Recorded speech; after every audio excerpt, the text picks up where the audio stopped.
Hello friends, knowledge versatile welcomes you. Dare অর্থাৎ সাহস করা। এই ডেয়ার শব্দটাও কিন্তু মডাল হিসাবে যেমন ব্যবহার হতে পারে, একই রকম ভাবে সেমি মডাল হিসাবেও ব্যবহার হতে পারে। যেমন এর আগে আমরা পেয়েছিলাম নিড। নিড শব্দটাও মেইন ভার্ব তথা সেমি মডাল দুভাবেই ব্যবহার হতে পারে। যেহেতু ডেয়ার মডাল হিসাবেও ব্যবহার হয়, সেই জন্য মডালকেও আমরা সেমি মডাল বলবো। তো এছাড়াও বিষয়বোধক বাক্যেও হাউ ডেয়ার এইভাবেও কিন্তু এই ডেয়ারের ব্যবহার হয়। তো চলো আজকে ডেয়ারের ব্যবহারের বেশ কিছু অংশ আলোচনা করি। ডেয়ার অ্যাজ মেইন ভার্ব, অর্থাৎ বাক্যে আমরা মূল ভার্ব হিসাবে ডেয়ারকে পেয়ে থাকি। এছাড়াও সেমি মডাল, যেহেতু ডেয়ার অনেক ক্ষেত্রে বলতে নেগেটিভ এবং ইন্টারোগেটিভ এর ক্ষেত্রে মডাল রূপে বাক্যে ব্যবহার হয়, সেই জন্য এটাকে আমরা সেমি মডালও বলে থাকি। এবং এর বাংলা অর্থ হচ্ছে সাহস করা। এখানে আমি বলে দিয়েছি অ্যাফার্মেটিভ। অ্যাফার্মেটিভ কথার অর্থ হচ্ছে হাবোধক বাক্য, অনেকে এটাকে পজিটিভও বলে। অ্যাফার্মেটিভ অর্থাৎ হাবোধক বাক্য। হাবোধক বাক্যে কিন্তু ডেয়ারের ব্যবহার শুধুমাত্র মেইন ভার্ব হিসাবেই হয়। নেগেটিভ এবং ইন্টারোগেটিভ, নাবোধক এবং প্রশ্নবোধক, এই দুটো বাক্যেই তোমরা ডেয়ারকে মডেল রূপে ব্যবহার করতে পারো, আবার মেইন ভার্ব হিসেবেও ব্যবহার করতে পারো। মেইন ভার্ব, নেগেটিভ এবং ইন্টারোগেটিভ, নেগেটিভ এন্ড ইন্টারোগেটিভ এই ধরনের বাক্যে তোমরা মেইন ভার্ব হিসেবে যেমন ব্যবহার করতে পারবে, আবার মডেল হিসেবেও ব্যবহার করতে পারবে।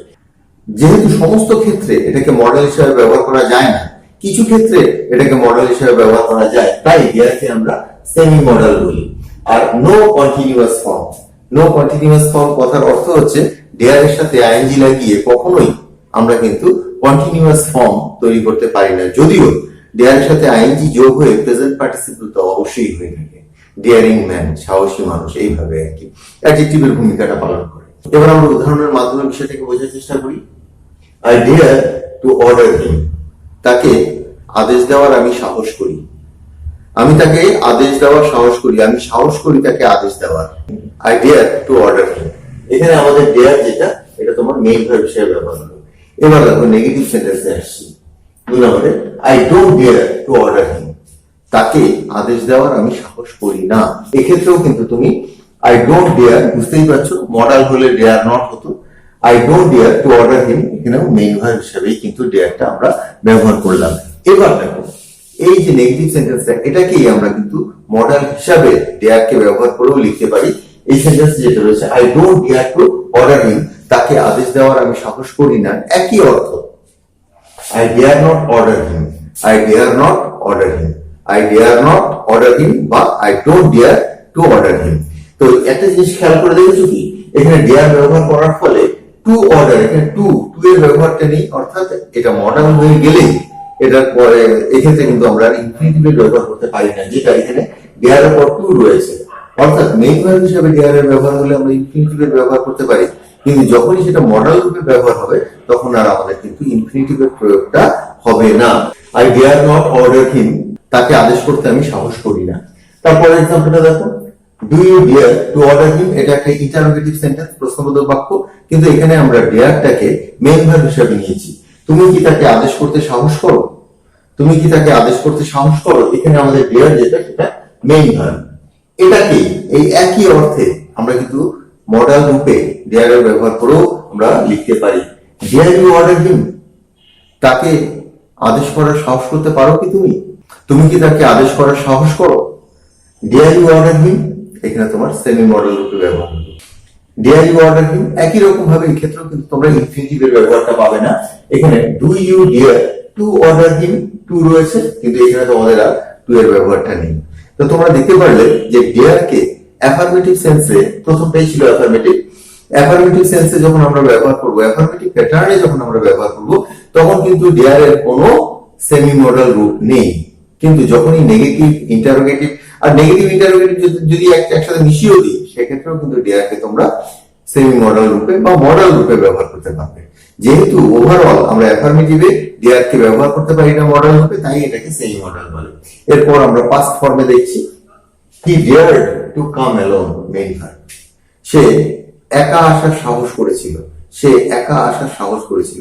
হি ডেয়ার্ড টু কাম অ্যালোন, সে একা আসার সাহস করেছিল, এখানে একটা পাস্টে রয়েছে। যেহেতু এটা অ্যাফার্মেটিভ সেন্টেন্স, তাই এখানে আমাদের মেইন ভার্ব করা ছাড়া উপায় নেই। আর ডেয়ার এর এই জন্যই এটাকে আমরা সেমি মডেল বলি। 2 নম্বর এক্সাম্পলটা, he did not dare to come alone. সে একা আসার সাহস করেনি। He didn't dare to come alone. সে একা আসার সাহস করেনি। এখানে ডেয়ারটা তোমার মেইন ভার্ব, কারণ ডিড দিয়ে তোমরা বুঝতেই পারছো যে এই ডেয়ারটাকে প্রেজেন্ট ফর্মে নিয়ে আসা হয়েছে এবং এখানে ডিড এর ব্যবহার করা হয়েছে। এই একই নেগেটিভ সেন্টেন্সটাকে আমরা যখন সেমি মডেল বা মডেল রূপে ডেয়ার কে ব্যবহার করব, তখন দেখো he dared not come alone. He dared not come alone. সে একা আসার সাহস করেনি। এখানে আমরা ডেয়ার কে সেমি মডেল রূপে পেলাম। 4 নম্বর এক্সাম্পলটা দেখো। এবার ইন্টারোগেটিভ সেন্টেন্সে ডেয়ার এর ব্যবহার করব। Did he dare to come alone? Did he dare to come alone? অর্থাৎ এক্ষেত্রে কিন্তু ডিড এর ব্যবহার যখনই করেছি এবং ডেয়ার এর প্রেজেন্ট ফর্ম বসিয়েছি, বুঝতেই পারছো যে এখানে এটা মেইন ভার্ব হিসেবে ব্যবহার হয়েছে। এটাকে যদি মডেল হিসেবে ব্যবহার করি, এমন দাঁড়াবে ডেয়ার্ড হি কাম অ্যালোন? সে কি একা আসার সাহস করেছিল? আর এটার অর্থ কি সে কি একা আসার সাহস করেছিল? দেখলে অ্যাফারমেটিভ সেন্টেন্সে ডেয়ার কে আমরা মেইন ভার্ব হিসেবে পাই। নেগেটিভ এবং ইন্টারোগেটিভ এই দুটো ক্ষেত্রে আমরা ডেয়ার কে মেইন ভার্ব হিসেবেও যেমন পাই, সেমি মডেল রূপেও পেয়ে যাই। এবার আসি ডেয়ার এর আরো একটা ব্যবহারে, যেখানে এক্সক্লামেটরি সেন্টেন্স শুরু করতে অনেক ক্ষেত্রেই আমরা হাউ ডেয়ার দিয়ে শুরু করি।